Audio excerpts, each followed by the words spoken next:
Scripture reading this morning will be from Matthew 25, 1 through 13, the parable of the 10 virgins. Then the kingdom of heaven will be like 10 virgins who took their lamps and went to meet the bridegroom. 5 of them were foolish and 5 were wise. For when the foolish took their lamps, they took no oil with them. But the wise took flasks of oil with their lamps. As the bridegroom was delayed, they all became drowsy and slept. But at midnight there was a cry, "Here is the bridegroom, come out to meet him." Then all those virgins rose and trimmed their lamps. And the foolish said to the wise, "Give us some of your oil, for our lamps are going out." But the wise answered, saying, "Since there would not be enough for us and for you, go rather to the dealers and buy for yourselves." And while they were going to buy, the bridegroom came, and those who were ready went in with him to the marriage feast, and the door was shut. Afterward, the other virgins came also, saying, "Lord, Lord, open to us." But he answered, "Truly, I say to you, I do not know you. Watch therefore, for you know neither the day nor the hour."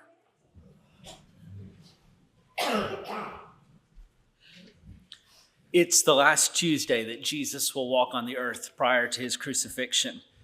The events of Monday, the crowds of Sunday, the whips of Friday get a lot more attention, but Tuesday is a pretty important day too. On Tuesday, Jesus doesn't do so much dramatic as he does talking. We call Tuesday the day of the Olivet Discourse. That's a fancy way of saying he talked a lot while he was sitting on the side of the Mount of Olives. The disciples are struggling to make sense of all the stuff they've seen, the cleansing of the temple, the crowds, the promise Jesus had just made. There was coming a day when not one stone would remain on top of the next at that temple on Tuesday. So he sits and he talks and he explains. You might already know some of the things that Jesus says in this sermon, this Olivet Discourse. It's all of the content in Matthew chapter 24 and 25. And there's a lot of famous moments in it. That's where you find the parable that Jerry just read. It's the parable of the talents, the parable of the sheep and of the goats, of final judgment. You might be surprised to learn that this sermon is the longest recorded sermon of Jesus. He covers a lot of ground in this text. But I want to make sure that you see what Jesus sat down to do on that Tuesday. He begins his Tuesday talk with a warning about the upcoming destruction of the city of Jerusalem. Now, from that Tuesday, that destruction was almost 40 years in the future. But Jesus knew that this was the sort of news that took a little while to digest. It was a message they needed some time to understand. When the words that Jesus spoke came true those 40 years later in 70 AD, it was the singular most significant event in Jewish history. Roman General Titus laid siege to and eventually destroyed that entire city. When Josephus reported about it, he tells stories of siege, disease, starvation, cannibalism. Titus erected so many crosses to crucify fleeing rebels that the area around Jerusalem was deforested. When you think of Jerusalem as a city in the middle of the desert, one of the reasons you think that is because Titus cut down the trees to crucify people. And so it is today. This disaster, this calamity, would feel to the Jewish people like the end of the world. And so when Jesus speaks of it here in Matthew 24, the language he uses is language that's appropriate for the end of the world. And unlike the song, "It's the end of the world and we know it," they did not feel fine. It was not a good look. The feeling sometimes throws us off when we read this text because this language feels like it all has to be stuff that's going to happen at the end of time. So much so that a lot of people miss Matthew 24, verse 34, where Jesus says, "This generation will by no means pass away until all of these things take place." He was talking mostly in Matthew 24 about things that were 40 years away from that Tuesday. But Jesus does know the ultimate end of humanity. We'll share a lot in common with this moment too. There will be wicked people and selfish people, and it will be even more important to be ready that day than it was this day. But this is the story. How do you get the disciples ready for something like this? How do you prepare someone for the end of the world? That's kind of a weird question, isn't it? I don't know how you do with traveling, but I am not good at packing. Before this trip a couple of weeks ago, Leslie did something that I believe is grounds for divorce. David, we may need to talk. We left Monday morning, and Leslie thought we should pack on Friday, and I believe that's unbiblical and wrong and borderline sociopathic. The correct time to pack is Sunday morning or Monday morning or at the Walmart after you arrive at your destination. That's the right time to pack. She said, there's not a Walmart where we're going. I said, checkmate, there is. So we're good, I think. Are any of you preppers? I know a few of you are. Some of you won't admit it probably. I'm friends with a friend who has a bunker. I can't tell you who because he says if I ever say his name, I won't be invited anymore. And while I don't plan on using the bunker, it's sort of nice to know it's there just in case. I have friends who have cases upon cases of canned food and shelf-stable foods and methods of water purification. I have another friend who keeps a stockpile of three things: tobacco, whiskey, and ammunition. Because he says that if society ever collapsed, those are the only three things that will matter. He said, if you don't need them yourself, you'll know someone who desperately needs them, and you can use them to get whatever you want. I don't know what I think about it, but I might call him at the end of the world. We have a few supplies in our house, but I'm not sure a person can actually prepare for the end of things. These parables Jesus tells in this sermon, they're parables of readiness, parables of preparation. But how do you prepare for a thing like that? In 24 verse 42, Jesus says, stay awake. You'd think he was preaching here. Stay awake, for you do not know on what day your Lord is coming. But know this, if the master of the house had known in what part of the night the thief was coming, he would have stayed awake and not let his house be broken into. Therefore, you must also be ready, for the Son of Man is coming in an hour you do not expect. Be ready. Be awake. It's a pretty simple message, isn't it? Be ready for this thing, but you don't know when to be ready. You don't know how to be ready. So you've got to be ready. You've got to be ready all the time. You've got to be awake forever. How long can you stay awake? I remember in college, I know this is not a great shock to most of you, but most of my papers got written sometime after midnight the night before they were due. And then I could stay awake all night and show up to class and turn it in and collapse sometimes that afternoon. Did any of you do that, or was I the only terrible student? Okay, wow, everyone who raised their hand is now teachers, and that feels like it should say something. I don't know exactly. But I found that sometime after 21, that plan got a whole lot harder. Got harder after 30 too, didn't it? And 40, okay, 50, I don't know. How do you be awake forever? Some of you are struggling with 13 minutes of being awake. And Jesus said, always be awake. I think you might miss something if you don't read the text carefully, because Jesus says, stay awake because you don't know when this is happening. In the very next parable, our parable, Matthew 25, verse 4, begins this way. As the bridegroom was delayed, they all became drowsy and slept. I think Jesus knew we would have trouble with the stay awake thing, don't you? Because the next story was a story of people who fell asleep. I don't think we can stay awake all the time. There's not enough Red Bull and 5-hour energy in the world to do this. So what do? You can't stay awake forever. They didn't. You can't always be awake, but I think you can be ready. Do you see how it happened in our parable? In verse 4, the wise virgins brought flasks of oil with them. They did run out of oil, but they brought more. They did fall asleep, but they were ready to be awakened in the night. I think that's what it means to be ready. Sometimes I wonder if I think enough about what Jesus has called us to think, and sometimes I wonder if I spend some of my days and weeks asleep. I think everyone does sometimes. But what I think Jesus is saying is it's more important, not that you never fall asleep, but that you're ready to wake up. I did see a Facebook post when the bad weather started coming through last week. I'm so grateful Middle Tennessee avoided most of the terrible stuff with those storms a week or so ago. But the message on Facebook said, don't forget to put your teeth in before you talk to the reporters if it goes bad. I saw another one on Leslie's feed that said, bras and teeth, ladies, bras and teeth. I don't know if you saw that one. I don't know. I guess that's a way of being ready, getting ready to wake up in the middle of the night, having preparations made even when you are asleep. I don't know. What do you think Jesus meant when he told his disciples they needed to be ready for the destruction of Jerusalem? Did they need to hoard water filters? Did they need whiskey and ammunition? I mean, it would have made life more interesting in the walled city of Jerusalem during the months and years of the siege.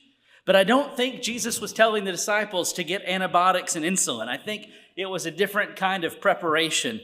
I think they needed to be ready for the world to change, for some of their comforts to disappear, for some of their friends to betray them and to betray their God. I think mostly they needed to be ready to trust God in a new and unknown world. It's one thing for us to trust God when the sun is shining and the sky is blue, but they needed to be ready for the storm, the cloud, the thunder, the waves, to trust a God that they couldn't see anymore. I wonder, are we ready? Today is Sunday, but it's sort of a Tuesday. We are sitting here in comfort right now. The auditorium, I think, is the perfect temperature for that one Sunday a year that happens. The sky is blue. Jason cut the grass this week. I have money in my bank account. The stock market's been a little bit bumpy, but most of us drove cars here. Most of us put gas in our cars. Most of us have our health. I wonder what Jesus might say to us on Tuesday. I think he might say, be ready, because it might not always be this way. Some of you have already begun your journey from Tuesday to Wednesday to Thursday to Friday. Some of you right now are struggling with failing health or loved ones who have disappointed you. Some of us are struggling with what goes on in the world in which we live. Which way's up, which way's down? Are we about to have World War III? I don't know. Be ready. I can't always be awake, but I can always be ready.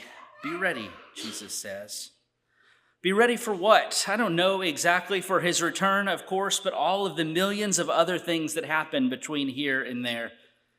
I want you to know that scholars have argued for millennia, literally, about what Jesus is getting at in these parables right here. These are some of the most fought about parables in the teaching of Jesus. What is Jesus trying to say with these words?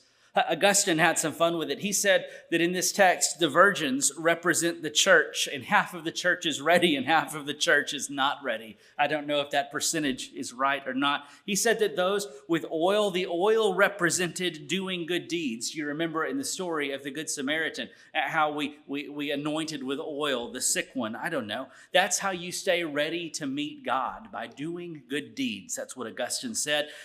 And I have to say, my knee-jerk answer to that was, that doesn't feel like the exact right thing to do with it. But then I kept reading the text. The next parable is the parable of the talents, which is a story about how we use the gifts entrusted us to do good in God's kingdom. And I think, maybe he wasn't wrong. And the parable after that is the sheep and goats, which is the parable about the good deeds you do for others in God's kingdom. 2 in a row about good deeds or the lack thereof.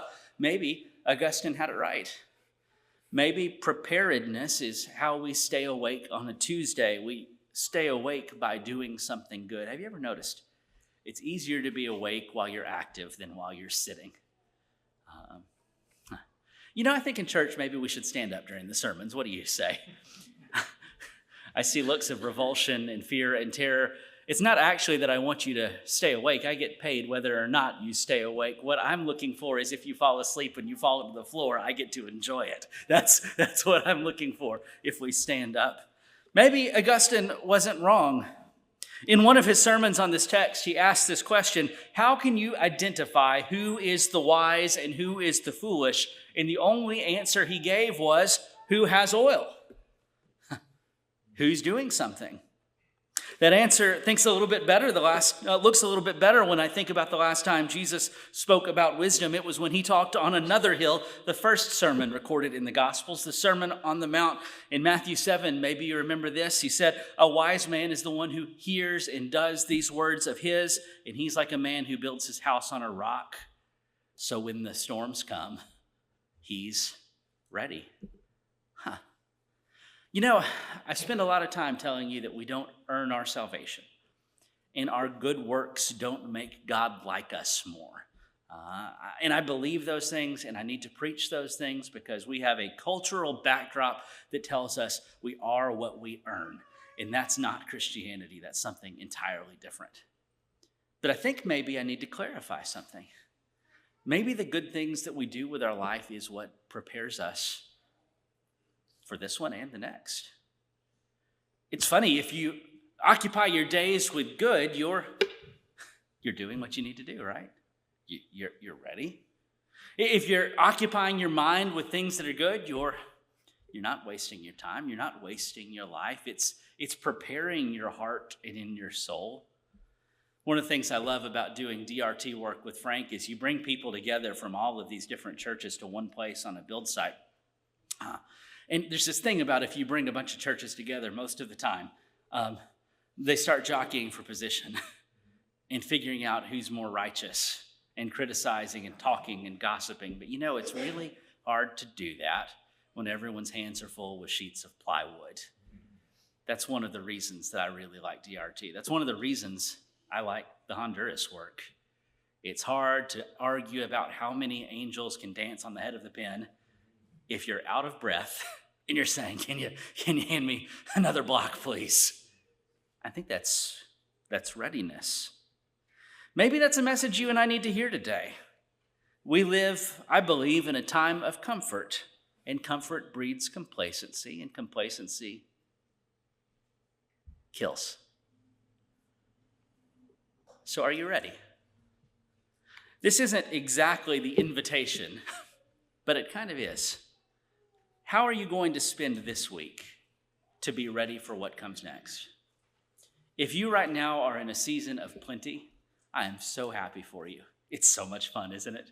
I'm in a good season of life. My kids are healthy. My wife's healthy. I like my house. I like my job. I like my dogs. Well, one of the two. So it rounds up. It's good. But I know that the good times don't last forever. How will I be ready? Trusting Jesus, yes, but doing what Jesus told me to do. When was the last time you thought about how you are preparing for what's next?